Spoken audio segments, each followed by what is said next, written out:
আজকের প্রেক্ষাপটের শুরুতেই একটা সেলফি ছবি দেখে নেই চলুন। চিনতে পেরেছেন নিশ্চয়ই, ইনকিলাব মঞ্চের মুখপাত্র ওসমান হাদির মাথায় গুলি চালানো সেই ফয়সাল করিম আর মোটরবাইক চালক আলমগীর শেখের ছবি। দেশ থেকে পালিয়ে ভারতের আসামের গৌহাটিতে গিয়ে নাকি তারা এই ছবি তুলেছে। এই ছবি প্রকাশের একদিন আগেই অর্থাৎ 14 ডিসেম্বরে বিভিন্ন মাধ্যমে খবর ছড়িয়ে পড়ে যে ওই চিহ্নিত সন্দেহভাজন ব্যক্তিরা দেশের সীমান্ত পেরিয়েছে। তবে 14 ডিসেম্বরেই এই ঘটনার তদন্তের অগ্রগতি জানাতে গিয়ে পুলিশ বলেছে, ইনকিলাব মঞ্চের মুখপাত্র ওসমান হাদির উপর যারা গুলিবর্ষণ করেছে সেই চিহ্নিত সন্দেহভাজন ব্যক্তিদের পাসপোর্ট ব্লক করা হয়েছে। তারা যে দেশ ত্যাগ করেছে এমন রেকর্ড পুলিশের কাছে নেই। কথা সত্য, যদি তারা এমন ঘটনা ঘটিয়ে ভারতে পালিয়ে যেতে চায় তাহলে তো আর বৈধ পথে অর্থাৎ পাসপোর্ট ভিসা দেখিয়ে ইমিগ্রেশনের আনুষ্ঠানিকতা শেষ করে বন্দর দিয়ে পার হবে না। কিভাবে ঘটলো এত বড় পলায়নের ঘটনা? প্রকাশিত তথ্যের আলোকে সেটাই তুলে ধরব আজকের প্রেক্ষাপটে। স্বাগত আপনাদেরকে। ইনকিলাব মঞ্চের মুখপাত্র ওসমান হাদির মাথায় গুলি করা হয় গত 12 ডিসেম্বর দুপুর 2:20 দেশ জুড়ে শুরু হয় চাঞ্চল্য। অনেকগুলো কর্মকাণ্ড একই সাথে গুরুত্বপূর্ণ হয়ে ওঠে। একদিকে ওসমান হাদির চিকিৎসা, অন্যদিকে ঘটনাস্থল এবং আশেপাশের এলাকার সিসি ক্যামেরার ফুটেজ সংগ্রহ, সেগুলোর বিশ্লেষণ, সন্দেহভাজন অপরাধীদের চিহ্নিত করা, তাদেরকে আইনের আওতায় নিয়ে আসা ইত্যাদি ইত্যাদি। যে গুলি করেছে তার মাথায় হেলমেট ছিল, যে মোটর বাইক চালাচ্ছিল তার মাথায়ও হেলমেট ছিল। তাদেরকে চিহ্নিত করাটাই চ্যালেঞ্জিং হয়ে পড়ল।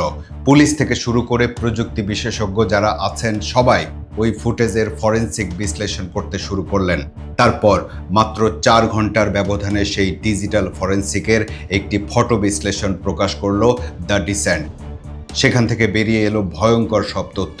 জানা গেল, গুলি ছোড়ার আগে মোটরবাইকে থাকা ওই দুই ব্যক্তি ওসমান হাদির সাথেই মাস্ক পরা অবস্থায় জনসংযোগে অংশ নিয়েছিল। ছবির বিশ্লেষণে দেখানো হলো যে তাদের দুইজনের মধ্যে একজনের গায়ে কালো পাঞ্জাবি, মুখে কালো মাস্ক, গলায় চাদর এবং পরনে আকাশি রঙের প্যান্ট ছিল। অন্যজনের গায়ে কালো ব্লেজার, মুখে কালো মাস্ক, চোখে চশমা, পায়ে চামড়া রঙের জুতা ছিল। ওসমান হাদি গুলিবিদ্ধ হওয়ার পর সন্দেহভাজনদের সম্পর্কে এটা ছিল প্রথম তথ্য। কিন্তু প্রশ্ন হলো, মুখোশের আড়ালে ওই ব্যক্তিরা কারা? এই প্রশ্নের উত্তর পেতে আরও প্রায় 6 ঘন্টা লাগলো। সাংবাদিক জুলকারনাইন সায়র জানালেন, ওসমান হাদির উপর গুলিবর্ষণ ঘটনার সাথে সম্পৃক্ত একজনকে শনাক্ত করা হয়েছে। তার নাম ফয়সাল করিম মাসুদ। সে ছাত্রলীগের ঢাকা মহানগর উত্তরের সাবেক সহসভাপতি এবং আদাবর ছাত্রলীগের সাবেক সভাপতি। সে জাহাঙ্গীর কবির নানক এবং আসাদুজ্জামান খান কামালের বিশ্বস্ত অনুসারী বলেও জানা যায়। ওই তথ্যে সাংবাদিক জুলকারনাইন সায়র একটি ছবিও সংযুক্ত করে দেন। সেখানে দেখা যায় গত 9 ডিসেম্বর একটি বৈঠকে ওসমান হাদির ঠিক পাশেই বসেছিল ফয়সাল করিম। সময় গড়াতে থাকে, ফয়সাল করিম সম্পর্কে আরও তথ্য বেরিয়ে আসতে থাকে।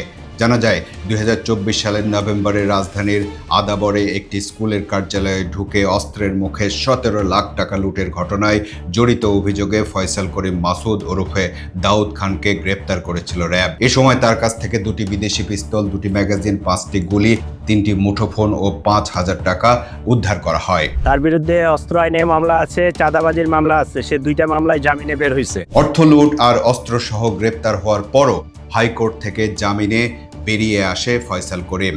তারপর এই বছরের আগস্ট মাসে তার জামিনের মেয়াদ আরও 1 বছর বাড়ায় আদালত।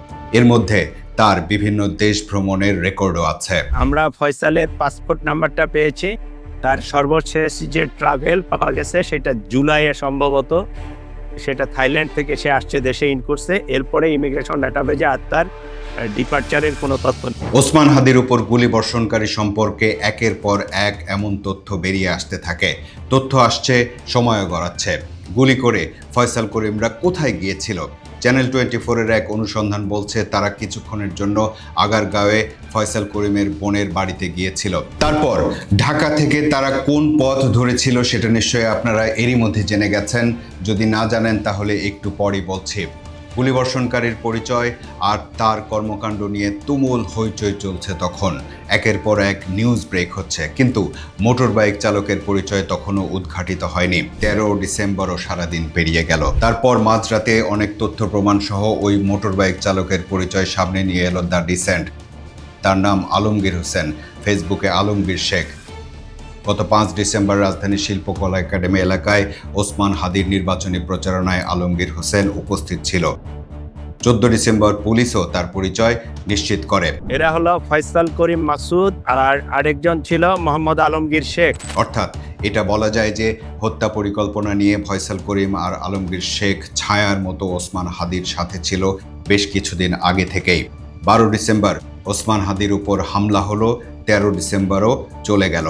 পরিচয় শনাক্ত হলো, সেই মোটরবাইক উদ্ধার হলো, মোটরবাইকের মালিকও আটক হলো, কিন্তু ফয়সাল করিম আর আলমগীর শেখকে ধরতে পারল না পুলিশ। 14 ডিসেম্বর ভোর রাতে সাংবাদিক জুলকারনাইন সায়র আবার জানালেন ইনকিলাব মঞ্চের সংগঠক ওসমান হাদিকে হত্যার উদ্দেশ্যে গুলি করার ঘটনার সাথে জড়িত ফয়সাল করিম মাসুদ ওরফে দাউদ খান এবং তার সহযোগী মোটরবাইক চালক আলমগীর হোসেন 12 ডিসেম্বর সন্ধ্যায় সীমান্ত পাড়ি দিয়ে ভারতে প্রবেশ করে বলে নিশ্চিত হওয়া গেছে। তাদের বর্তমান অবস্থান আসামের গৌহাটি শহরে। এরপর বিভিন্ন গণমাধ্যম ও বিভিন্ন সূত্রের বরাত দিয়ে এ খবরের সত্যতা তুলে ধরে। বলা হয় ওই দুই শুটার ফয়সাল আর আলমগীর শুক্রবারই ময়মনসিংহের হালুয়াঘাট উপজেলার ভুটিয়াপাড়া সীমান্ত দিয়ে পালিয়ে গেছে। ওসমান হাদিকে গুলি করার পরপরই তারা একটি প্রাইভেট কারে প্রথমে মিরপুর থেকে আশুলিয়া, তারপর গাজীপুর হয়ে ময়মনসিংহে যায়। ময়মনসিংহে গিয়ে অন্য একটি প্রাইভেট কারে ওঠে তারা, পৌঁছায় ধারাবাজার এলাকায়। সেখান থেকে স্থানীয় এক ব্যক্তি মোটরসাইকেলে করে ভুটিয়াপাড়ার সীমান্তে নিয়ে যায় তাদের। স্থানীয় আরও কয়েকজনের সহযোগিতায় সীমান্ত পার হয় তারা। ওপারে তাদেরকে রিসিভ করার জন্য লোক ছিল। তারপর আসামের গৌহাটি পৌঁছে ওই সেলফিটা তোলে তারা। এই হলো পুরো ঘটনা। ঘটনা যদি সত্যিই এভাবে ঘটে থাকে তাহলে বলতেই হবে যে একেবারে নিখুঁতভাবে অঙ্ক করে ওসমান হাদির উপর হামলা করা হয়েছে। পরিকল্পনাটাও একদিনের নয়। ওসমান হাদির সাথে তারা ছায়ার মতো মিশে গিয়েছিল।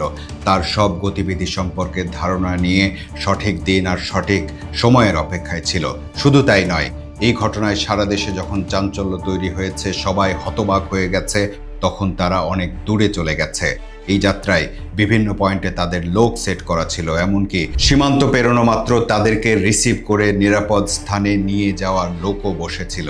অর্থাৎ যখন তাদের পরিচয় সম্পর্কে নিশ্চিত হওয়া গেছে তখন তারা পরিকল্পনা অনুযায়ী নিরাপদ দূরত্বে চলে গেছে। পুরো ঘটনা বিশ্লেষণ করে এটুকু তো বলাই যায় যে তাদের পরিকল্পনায় কোনো খুঁত ছিল না, বা পুরো পরিকল্পনা বাস্তবায়নে যারা যারা যুক্ত ছিল তারাও তাদের কাজটা সূক্ষ্মভাবেই করেছে। সবশেষ কথা হলো, এটা শুধু এই দুইজনের পরিকল্পনা বা কাজ নয়, এর সাথে অর্থ, ক্ষমতা, যোগাযোগ বা নেটওয়ার্ক, রাজনীতি, এমন অনেক কিছুই সম্পৃক্ত।